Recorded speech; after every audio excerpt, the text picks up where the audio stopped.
పొంది ఉన్నాడు. జీవము కలిగిన దేవుని వాక్యాన్ని వినబోచుండగా శ్రద్ధ కలిగి ఆలోచిద్దాము. వాక్యం నిమిత్తము ప్రేరేపణ కలిగిన వారు ఒకరు ప్రార్థించినట్లయితే తదుపరి వాక్యంలోకి వెళ్దాం.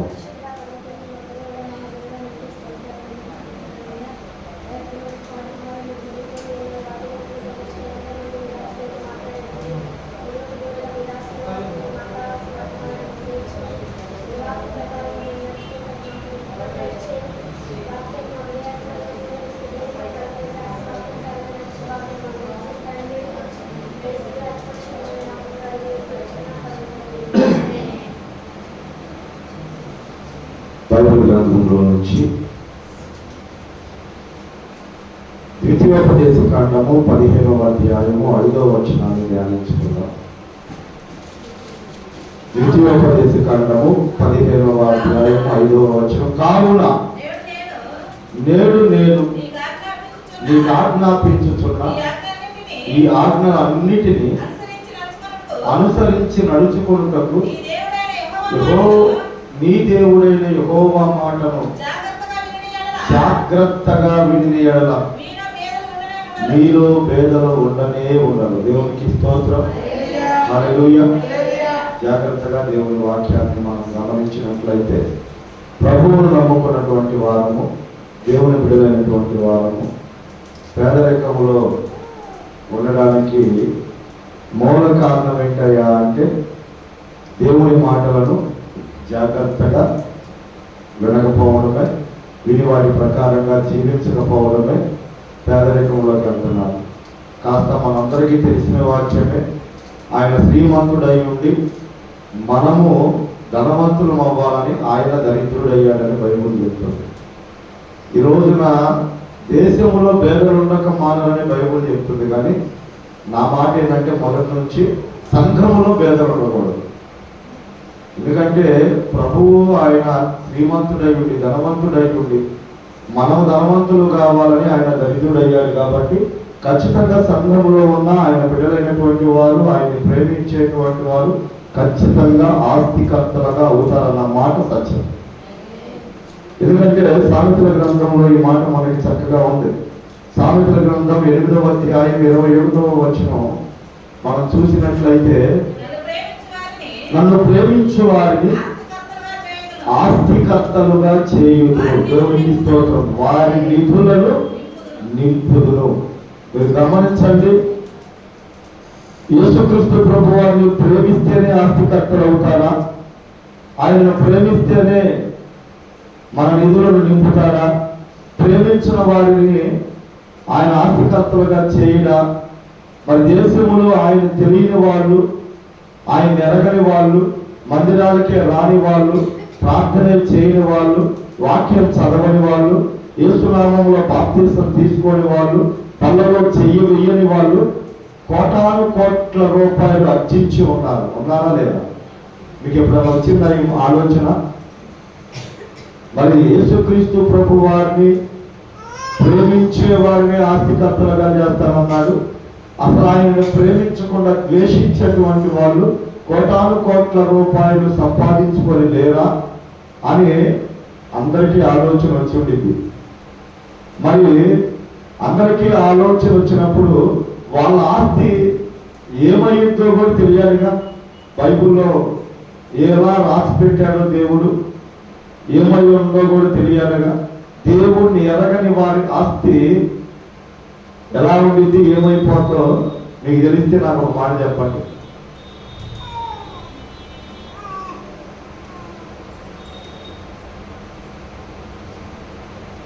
పాపాత్ముల సొమ్ము దేవునికి స్తోత్రం ఎవరి కోసం దాచబడిందంట? అలాగే జీవము కలిగిన దేవునికి ఇష్టలైన బిడ్డలకు ఇవ్వడానికి ప్రయాసపడి పోగు చేసే పని కూడా దేవుడు వారికే అప్పచెప్పాడంట. చూడండి, ఆ మాట కూడా నేను చూపిస్తాను. ప్రసంగి గ్రంథము 2వ అధ్యాయం 26వ వచనాన్ని మనం చదువుకున్నాం.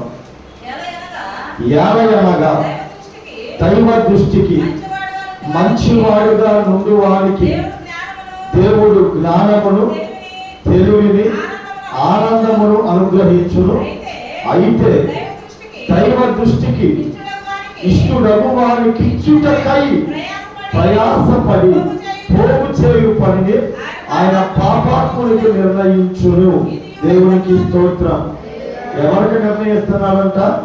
దేవుని బిడ్డలైన వారికి, దేవునికి ఇష్టలైన వారికి ఇవ్వటానికి పాపాత్ములకు అప్పచెబుతున్నారంట. ప్రయాసపడి పోగు చేసే పని. హల్లెలూయా, దేవునికి స్తోత్రం. ఈ రోజున మనం ఆస్తికర్తలుగా ఉండాలన్నా, నిజంగా ఆ ఆశీర్వాదం కలకాలం నిలబడాలన్నా మనం దేవుని ప్రేమించే వారమై ఉండాలి. దేవుని ఆజ్ఞలను, కట్టడలను అనుసరించేటువంటి వారమై ఉండాలి. దేవునికి స్తోత్రం. అలా కాకుండా దేవుణ్ణి ఎరగని వారికి ఉండేటువంటి ఆస్తి ఏమైపోతుంది? చూడండి, చాలా మంది ఆస్తిగా ఉన్నటువంటి వారసులు ఉండరు, తినేవాళ్ళు ఉండరు. ఎంత సంపాదించి తినేవాడి తినేవాళ్ళు లేరు, వారసు లేరు అనుకుంటా ఉంటారు. కొంతమంది అయితే ఎంత సంపాదిస్తే ఏమండి, ఇప్పుడు మెతుకులు తినడానికి భాగ్యం లేదు, షుగర్లో బీపీలు అంటా ఉంటారు. ఎంత సంపాదిస్తే ఏమండి, మనశ్శాంతి లేదండి ఇంట్లో అంటారు.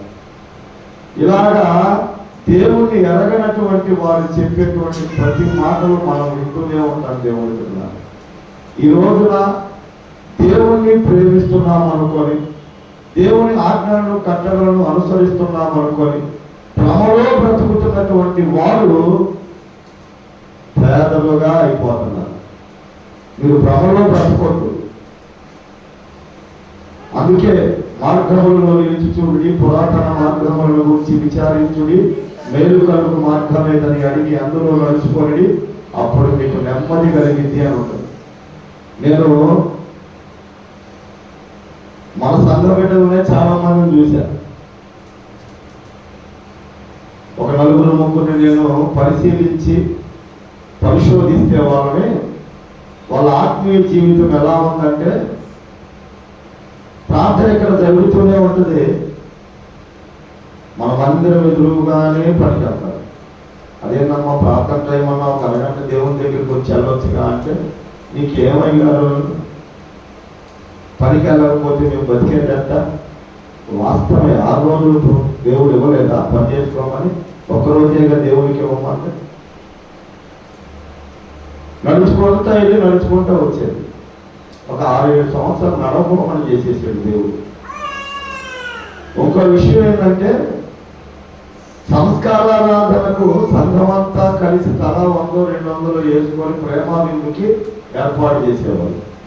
ఆ ఇచ్చినటువంటి బిడ్డలందరి కొరకు ప్రార్థన చేస్తున్నప్పుడు ఆ తల్లి అనేది, ఇచ్చిన వాళ్ళకి ఆ ప్రార్థన చేసేది, ఈ వాళ్ళకి చేయరా? మరలా కొంతకాలానికి ఆమె నాకు ఫోన్ చేశాయా, మందిరంలో భోజనం మొత్తానికి అంత ఇద్దయ్యా అని అడిగింది. ఇప్పుడు చెప్పండి, ఆమె బుద్ధి ఎప్పుడు వచ్చిందంటారు? మంచాన పడ్డప్పుడు వచ్చింది. దేవునికి ఇచ్చి, ధారాళముగా ఇచ్చి, ఉత్సాహముగా ఇచ్చి దీవించబడిన వాళ్ళు చాలా మంది ఉన్నారు మా సంఘంలో. దేవునికి స్తోత్రం. మందిరములో ఏ చిన్న విషయం, ఏ చిన్న సందర్భం మాట్లాడాలన్నా 90 మందితో ఇబ్బంది ఉండదు, ఒక 10 మందితో ఇబ్బంది ఉంటుంది. ఆ 10 మంది జీవితాలు, కుటుంబాలు నేను తేలిపాలని చూశాను. వాళ్ళ జీవితాల్లో, వాళ్ళ కుటుంబాల్లో జరిగిన నష్టం అంతా ఇంత కాదు. జీవం కలిగిన దేవుని కొరకు నిలబడి, దేవునికి వారి కష్టాన్ని ఇచ్చి, అంతగా మించి దీవించబడిన వాళ్ళు మన మందిరంలో అనేకులు ఉన్నారు. దేవునికి స్తోత్రం. హల్లెలూయా.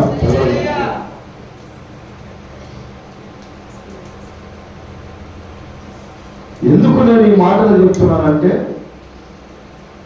నిజంగా పేదలనే వారు సంఘంలో ఉండకూడదమ్మా. ఇచ్చుట ధన్యత అని బైబిల్ చెప్తుంది. ఈవిడి మీకు ఇవ్వబడనని బైబిల్ చెప్తుంది. ఉత్సాహముగా ఇచ్చేవాడిని దేవుడు ప్రేమిస్తాడని బైబిల్ చెప్తుంది. ఈ మాటలన్నిటిని పక్కన పెట్టేసి పిసిరితనంగా రూపాయి దేవునికి ఇవ్వకోకుండా ఇంకా ఏమన్నా వస్తే దేవుని అయినా పర్వాలేదని దండుకు తినేటువంటి వారు ఎంత నష్టపోతున్నారో కూడా నేను చూస్తాను. ఈ రోజున మన సంఘంలో ప్రభు మనందరిని బట్టి ఆనందించి చెప్తున్నటువంటి మాట, దేవుడు మిమ్మల్ని ఆస్తికర్తలుగా చేయబోతుంది. ఎలాగా అయ్యా అంటే నేను 3 విషయాలు మీకు గుర్తు చేస్తాను. మీ పేదరికం పోయేటట్లుగా, మీరే అనేకులకు ఇచ్చేటట్లుగా ఈ వాక్యం ద్వారా నా దేవుడు మిమ్మల్ని బలపరచునుగాక. చూడండి, ఆదికాండము 1వ విషయాన్ని నేను మీకు గుర్తు చేస్తాను. ఆదికాండము 22వ అధ్యాయం 12వ వచనాన్ని మనం చదువుకున్నట్లయితే,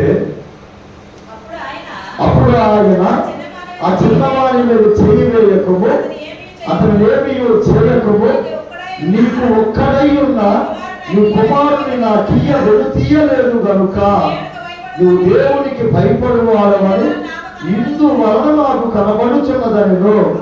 దేవునికి స్తోత్రం. హల్లెలూయా, హల్లెలూయా.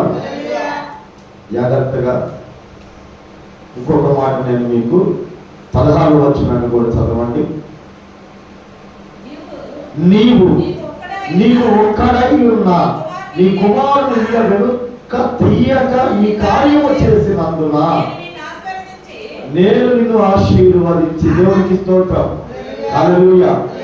ఏంటంటే ప్రభు మాట్లాడుతున్న మాట, నీ ఒక్కగానొక కుమారుడై ఉన్న నీ కుమారుని ఈయనను తీయలేదు కనుక నువ్వు దేవునికి భయపడేవాడు అని ఇందువలన నేను తెలుసుకొని ఉన్నాను, కనుక నేను నిన్ను ఆశీర్వదిస్తాను అని చెప్తున్నాడు. దేవునికి స్తోత్రం.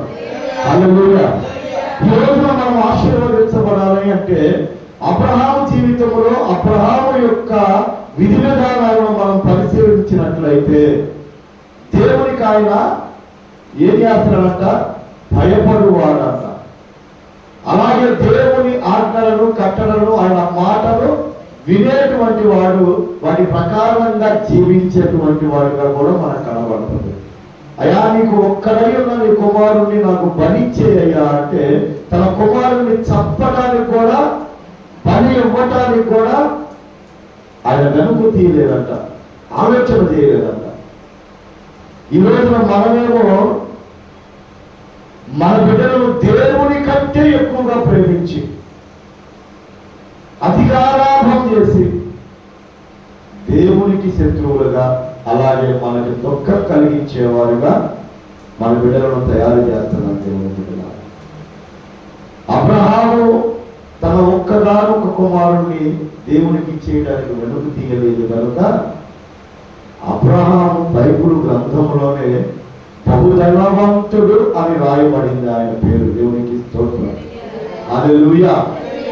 ఈ రోజున మనం ధనం కావాలి, మనకి నిద్ర లేచిన కాలం చేద్దామని ప్రార్థన, నా అప్పుల భావాలు నేను దీవించబడాలి. ఈ మాట తప్పితే ఒక్కొక్క మాట మాట్లాడాలి మనం. మరి అప్పుల భావాలు నువ్వు దీవించబడాలి అంటే నువ్వు దేవుని మాటలను వినాలి కదా, ఆయన ఆజ్ఞల ప్రకారంగా ఆయన కట్టడలను అనుసరించి నువ్వు నడవాలి కదా, ఆయన మాటకు నువ్వు లోబడాలి కదా, ఆయన మాట అంటే నీకు భయం కలగాలి కదా. అయ్యో నేను ఈ రోజు మందిరానికి వెళ్ళకపోతే ఎలాగా, ఇదిగో నాకు ఇచ్చిన దాంట్లో నేను దేవునికి ఇవ్వకపోతే ఎలాగా, ఇదిగో రోజంతా దేవుడు నాకు ఇచ్చిన, నేను వెళ్తున్నటువంటి చోట మీరు నాతో ఉండండి, విడిచి వెళ్తున్న కుటుంబాన్ని, గృహాన్ని మీరు కాపాడండి అయ్యా అని ప్రార్థన చేసే అనుభవం నీలో లేకపోతే ఎలాగా అని దేవుని మందిరానికి నడిపించడానికి నీ బిడ్డలకు నీకు కష్టం.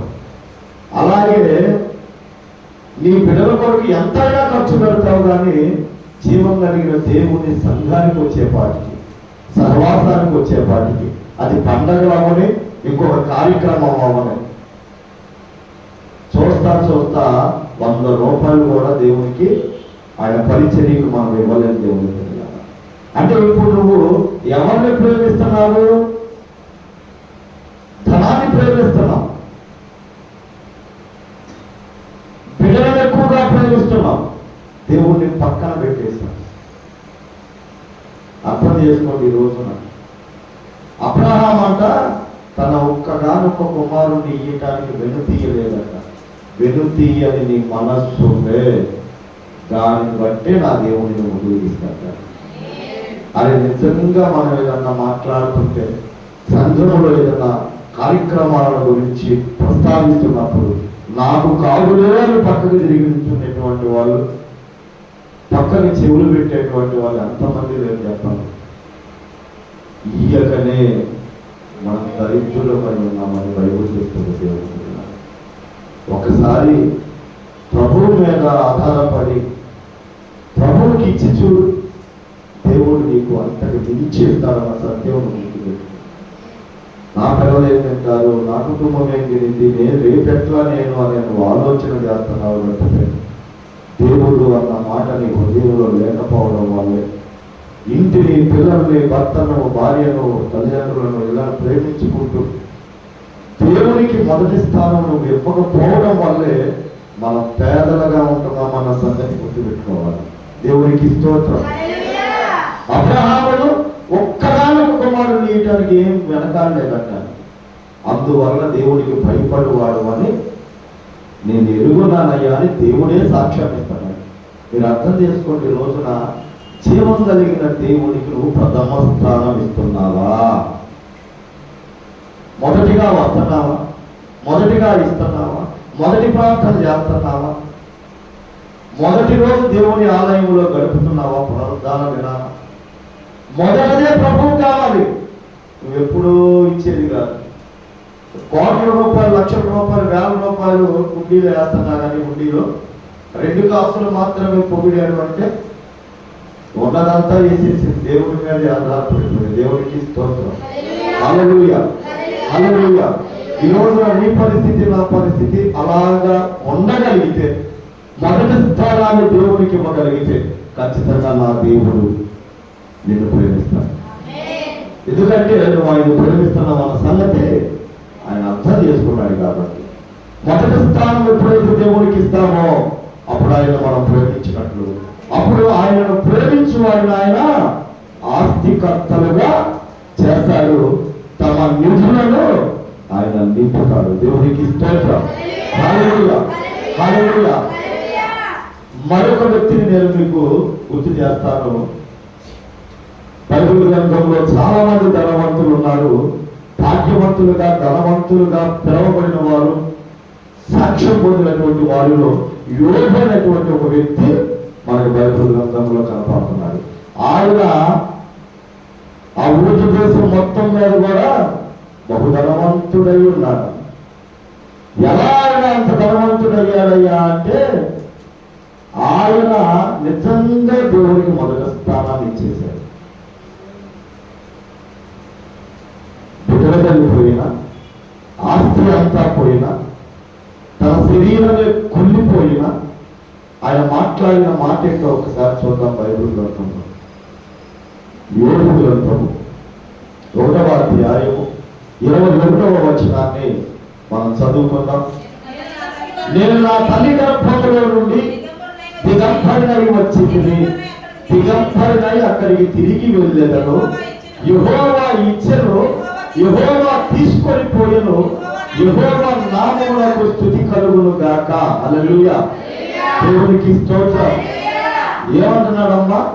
యెహోవా ఇచ్చెను, యెహోవా తీసుకొని పోయెను, యెహోవా నామమునకు స్తుతి కలుగును గాక. మనకు అంత సంతోషంగా ఉంటే దేవుడు అంటాం, కాస్త కష్టం వస్తే ఆ దేవుడైతే ఎవరిని పిలిచే మనస్తత్వం మనలో ఉంది. కాబట్టి మనం పేదలుగానే ఉండిపోతున్నాము. అంత ఆస్తిపరుడై ఉండి, అంత ధనవంతుడై ఉండి ధనాన్ని ప్రేమించలేదు, కడుపును పుట్టిన బిడ్డలను ప్రేమించలేదు. లాస్ట్కి తన శరీరాన్ని, తన రూపాన్నే తను ప్రేమించుకోలేదంట. కాస్త కండబెట్టినా, కాస్త ఎర్రగా ఉన్నా, కాస్త అందంగా పడినా మన నడకల మార్పు, మన ఆలోచనల మార్పు, మనం ఎక్కిరించేటువంటి విధి విధానాలు ఎదుటి వాళ్ళనే మార్పు చెందుతుంది. మనకంటే అందగాళ్ళు ఉంటారు, మనకంటే బలవంతులు ఉంటారు, అవి మర్చిపోతాం. మనమే అందమైన వాళ్ళుగా, మనమే బలవంతులుగా మాట్లాడుకుంటూ ఉంటారు. ఈ యోబు గారు తన ఆరోగ్యాన్ని లెక్క చేయకుండా, తనకున్నటువంటి ఆస్తిని లెక్క చేయకుండా, తన బిడ్డలను ప్రథమ స్థానము, మొదటి స్థానము ఎవరికి ఇచ్చారు? దేవునికి ఇచ్చాడు. యెహోవా ఇచ్చను, యెహోవా తీసుకొని పోయాను, యెహోవా నామమునకు స్తుతి కలుగును గాక. దేవునికి స్తోత్రం. హల్లెలూయా. నీకుందా మనస్సు? నీకుందా? ఏది ఉన్నా ఏది లేకపోయినా నాకు దేవుడు ఉంటే చాలు అన్న మనస్సు నీకుంటే ఖచ్చితంగా నా దేవుడిని ఆస్తికర్తలుగా చేశాను, ఖచ్చితంగా నా దేవుడిని ఆశీర్వదిస్తాను. ఎందుకంటే దేవుడు నీకు ఇచ్చిన కొలది నువ్వు ఆయన పని చేయడానికి ముందుకు వస్తావు కాబట్టి ఖచ్చితంగా ఇస్తాడు. ఎందుకంటే ఆయన ప్రేమించే వారు ఎప్పుడు కూడా ఆయనను విడిచిపెట్టి ఉండరు, ఆయన కంటే ఎక్కువ ఏది కాదని అనుకుంటారు. దేవునికి స్తోత్రం. హల్లెలూయా, హల్లెలూయా. ఆలోచన చేయండి. ఈ రోజున మన బిడ్డలు ఏదైనా మంచి వస్త్రాలు వేసుకోకపోతే, చిరిగిపోయిన బట్టలు ఏదైనా ఉంటే, లేకపోతే నలుగురిలోకి వెళ్ళినప్పుడు అందరికంటే కాస్త హీన స్థితిలో కనపడితే ఖచ్చితంగా వాళ్ళని తీసుకుని మనం ఏం చేస్తాం? ఒకటి కాదు 4-5 జతలు తీసుకో, మంచి తీసుకో, విలువైన తీసుకో, డబ్బులు ఎక్కువైనా పర్లేదు అంటాం. అదే దేవుని పరిచర్య మనకు వచ్చేసేపటికి దేవునికి ఇవ్వాల్సినటువంటి పరిస్థితి ఉన్నప్పుడు, దేవుని సంఘటన ఏదైనా లేనప్పుడు నువ్వు అలాంటి మనసుతోనే ఉండగలుగుతున్నావా? అలా ఉండగలిగితే నిజంగా ఆయన ఇంకా ధనవంతుడిగా, ధనవంతురాలుగా చేయగలుగుతాడు.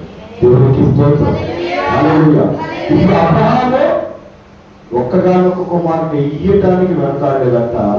అలాగే ఈ యోబు గారేమో కుమారులందరూ చనిపోయినా కానీ నీవే నా దేవుడయ్యా అని చెప్తున్నాడు. ఆ మనస్సు నీకు ఉండాలి, నాకు ఉండాలి. అలాంటి మనస్సు మనకుంటే పేదలుగా మనం ఉన్నాం. మూడో వ్యక్తిని నేను మీకు పరిచయం చేస్తాను. ఆయన పేరు సొలొమోను. ఏంటది? ఆయన పేరు సొలొమోను. ఈ సొలొమోను ఎందుకు ఐశ్వర్యవంతుడుగా, ధనవంతుడుగా, ఆస్తికర్తగా ఉన్నాడు అంటే ఈ ధనాన్ని ఆయన కోరుకోలేదు. దేవుని బిడ్డ ఏం కోరుకోలేదు? ధనాన్ని కోరుకోవాలి. మరి దేనిని కోరుకున్నాడయ్యా అంటే ఆయన జ్ఞానాన్ని కోరుకున్నాడు. ఆ జ్ఞానం దేనికయ్యా అంటే దేవుడైన తన ప్రజలను సక్రమముగా పరిపాలించడానికి నాకు తగిన జ్ఞానం అయ్యా, నేను బాలుడునయ్యా అని అడిగాడు. కాబట్టి దేవుడు ఏం చెబుతున్నాడు చూద్దాం. ఇంకో మాట చదివించి నేను ముగించేస్తాను. 2వ దినవృత్తాంతముల గ్రంథం 1వ అధ్యాయం 12వ వచనాన్ని మనం ధ్యానించుకుందాం. 2వ దినవృత్తాంతముల గ్రంథం 1వ అధ్యాయం 12వ వచనం. కాబట్టి జ్ఞానమును, తెలివియు నీకియ్యబడును, నీ కన్నా ముందుగా ఉన్న రాజులకైనను, నీ తర్వాత వచ్చే రాజులకైనను కరుణని ఐశ్వర్యమును, సొమ్మును, ఘనతను నీకిచ్చేదను అని చెప్పాడు. దేవునికి స్తోత్రం. ఎందుకంటే దేవుడు సొలొమోనును ధనవంతుడిగా ఎందుకు చేశాడంటే, ఐశ్వర్యవంతుడిగా ఎందుకు చేశాడంటే ఆయన ధనాన్ని కోరుకోలేదంట. దేవుడు మనం ఎవరైతే దేవునైతే కోరుకుంటామో అది మనకు దూరం అవుతాం. మనం ఎంత లేచిన కాంచు మనం కోరుకునేది, మన గొంతెమ్మ కోరికలు ఏమన్నా దేవుని దగ్గర ఉన్నాయా అంటే డబ్బే, ఆస్తులే, స్థలాలే, పొలాలే, బంగారమే, వెండే, వాహనాలే, ఇవే మనం కోరుకునేది దేవుని దగ్గర. అవి కోరుకుంటే వచ్చే కాదు. దేవుని బిడ్డలారా, దేవుడు నిన్ను ప్రేమించి నీ అందు సంతోషిస్తే, ఆయన మాటల ప్రకారంగా నువ్వు జీవిస్తుంటే, ఈ లోకములో ఆయన కంటే నాకు ఎవరు ఎక్కువ లేరు అని నీ మనస్సులో నువ్వు అనుకోగలిగితే, అనుకోని ముందుకు వెళ్ళగలిగితే ఖచ్చితంగా నువ్వు దీవించబడతావు.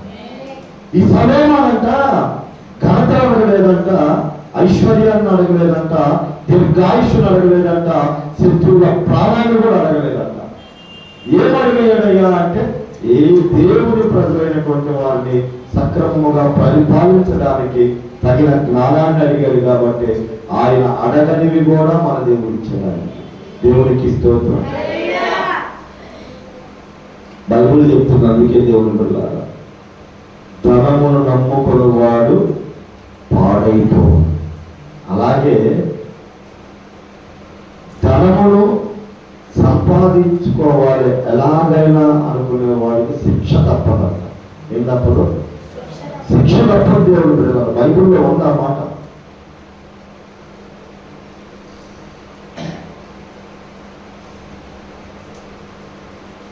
చూడండి, సామెతల గ్రంథం 28వ అధ్యాయం 20వ వచనాన్ని, నా మాట లాస్ట్ మాట. నమ్మకమైన వారికి దీవెనలు మెండుగా కలుగును, ధనవంతుడగుటకు ఆధారపడు వాడు శిక్ష నొందకపోడు. దేవునికి స్తోత్రం. చాలా మందిని గమనించండి, ఈ చుట్టుపక్కలే ఉంటారు, మన కళ్ళ ముందే తిరుగుతుంటారు, మన చెవులు వినబడతా ఉంటాయి. ఏమంటారు తెలుసా? ఎలాగైనా నేను సంపాదించాలి, ఎలాగైనా నేను సంపాదించాలి, ఎలాగైనా నేను ఇల్లు కొనేయాలి, ఎలాగైనా నేను ఇచ్చేవాడిగా ఉండాలి అన్న లెక్కలో వెళ్తూ ఉంటారు దేవుని బిడ్డలు. ఎలాగైనా చాలా మంది అంటారు, ఒక ఇల్లు కట్టాము, దాన్ని ఎలా కట్టావా అంటే అసలు ఎట్లా కట్టానో నీకు తెలియదు, ఎటు నుంచి వచ్చినాయో తెలియదు అని వాళ్ళు చెబుతారు. కానీ వాళ్ళకి దగ్గరగా ఉన్న వాళ్ళు చెబుతారు ఎంత మంది ఉసురు పోసుకున్నారు. ఎలా పడితే అలాగే కట్టేసి, ఎలా పడితే అలాగే సంపాదించేసి పర్వాలేదులే మనం అనుకునే వాళ్ళకి బైబిల్ చెప్తున్న మాట ఏంటంటే, ధనవంతుల బిడ్డకు ఆధారపడు వాడు శిక్ష నొందక తప్పదు. దేవునికి స్తోత్రం. ఎలా పడితే అలా సంపాదించకూడదమ్మా, మనం ఇలానే సంపాదించాలి. ఎలాగా? నీతిగానే సంపాదించాలి, కష్టపడి సంపాదించాలి. దేవుడు వానికి ఇవ్వాలి. దేవుడికి స్తోత్రం. బైబిల్ చెప్తున్న మాట అది. ఏమనంటే, యెహోవా ఆశీర్వాదం ఐశ్వర్యం ఇచ్చును, అది నరుల కష్టం చేత ఎక్కువ కాదు. దేవుడే మనం ఆశీర్వదించాలి, మన కష్టం వల్ల కూడా ఎక్కువ కాదు. అర్థం చేసుకోండి ఈరోజు దేవుని వాక్యాన్ని. ధనాన్ని సంపాదించాలి, కూడగట్టాలని తొందరపడేవాడు, ఆతరపడేటువంటి వాడు శిక్ష నొందక తప్పదు. ధనాపేక్ష సమస్తమైన కీడులకు నువ్వు దేవుడిని ప్రేమించే బిడ్డవైతే దేవుడు నేను ఖచ్చితంగా అంతకర్తగా చేస్తాడు. నువ్వు దేవుడికి భయపడే బిడ్డవైతే ఖచ్చితంగా నేను ఆసక్తిగా చేస్తాడు. నువ్వు ధనాన్ని ప్రేమించుకోకుండా దేవుడిని ప్రేమించగలిగితే ఖచ్చితంగా నిన్ను ఇచ్చేవారిగా ఉంచేస్తాడు. నేను మా బైబిల్ గ్రంథంలో నేర్చుకున్నటువంటి మొదటిసారి చదువుతున్నప్పుడు నేను నిర్ణయించుకున్న నిర్ణయం ఏంటంటే, సిరికిని దేవునికి దాసులు కానేరలు. అంటే ఒక కత్తిలో, ఒక వరలో 2 కత్తులు ఇవ్వడము. నీకు ధనం కావాలంటే దేవుడిని వదిలే, దేవుడు కావాలంటే ధనాన్ని వదిలేయమని నాకు తలంపు పుట్టినప్పుడు నేను దేవుడి వైపు నేను ప్రారంభించాను. అడుగులు వేయటం, ధనం నా వెనక పడడం ప్రారంభించింది. దేవుడికి స్తోత్రం. అంటే నాకు తగినంత నేను తిని, నా బిడ్డలు తిని, సంఘానికి నేను బోధించగలిగినట్లుగా నన్ను బ్రతికిస్తున్నటువంటి ఆ ఆశీర్వాదమే నాకు గొప్పదనుకున్నా. దేవుడికి స్తోత్రం. హల్లెలూయా. అర్థం చేసుకోండి, ఈరోజు జీవం కలిగిన దేవుడు నిన్ను నన్ను దీవించడానికే ఇష్టపడుతున్నాడు. ఆయన ఆశీర్వదించడానికే ఇష్టపడుతున్నాడు. కానీ మనం పేదరికంలో ఉండిపోతాం. నిజంగా దేవుని ప్రకారం ఆయన ఆజ్ఞలను, ఆయన కట్టడలను అనుసరిస్తే దేశంలో పేదలు ఉండకమ్మా. పేదలు అనేవాడే ఉండాలని బైబిల్ చెప్తుంది. కాబట్టి పేదరికం నుంచి నువ్వు బయటికి రావాలి అంటే ఒక అబ్రహాము లాగా దేవుడికి భయపడే తత్వం నీలో ఉండాలి. అలాగే దేవుడు అడిగితే ఇచ్చేటువంటి త్యాగపూరితమైనటువంటి మనస్సు నీకు ఉండాలి. అలాగే ఆశీర్వాదములను, అలాగే కష్టములను, నష్టములో కూడా యోగు గారు లాగా దేవుడిని స్తుతించగలిగిన మనస్సు నీకుంటే ఖచ్చితంగా నా దేవుడు నిన్ను దీవిస్తాడు. అలాగే సొలొమోను లాగా ధనం మీద నువ్వు ఆశపడుకోకుండా జ్ఞానాన్ని కోరుకుంటే, జ్ఞానము యెహోవా యందు భయభక్తులు కలిగి ఉండటమే జ్ఞానములకు మూలము. జ్ఞానం అంటేనే యేసయ్య. ఆ యేసయ్యను కోరుకోగలిగితే ఖచ్చితంగా నా దేవుడు నిన్ను దీవిస్తాడు, ఆశీర్వదిస్తాడు. అలాగ మనము దేవుడిని ప్రేమించేవాడిగా ఉండుము గాక. మనందరము దీవించబడును కాక. దేవుడు ఈ మాటలను దీవించును కాక. ప్రార్థన